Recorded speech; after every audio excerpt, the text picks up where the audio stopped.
How about Pete Hegseth, partying like it's 1861? Yeah, the Secretary of Defense has just restored the names of 2 Confederate generals to U.S. military bases. So, a little background. In 2023, Fort Bragg, which was named for Confederate General Braxton Bragg, was renamed Fort Liberty because Bragg fought against the United States to perpetuate for all time slavery. You know, the opposite of liberty.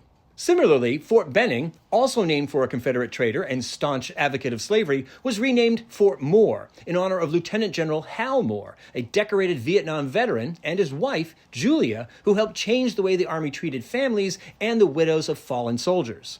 Now, less than 2 years later, Pina Colada Pete has renamed the forts to once again be Fort Bragg and Fort Benning.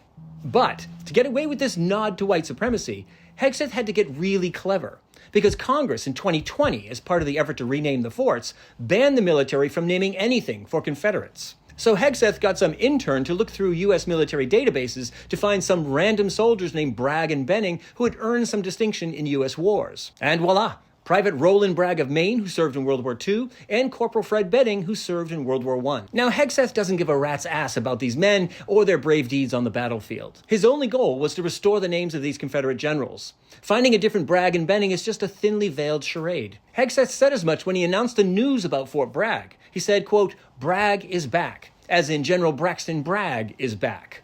Next up could be Fort Cavazos in Texas.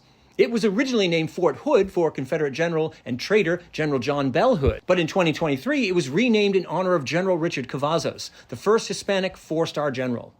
What do you want to bet that Hegseth already has a list of other military vets named Hood sitting on his desk?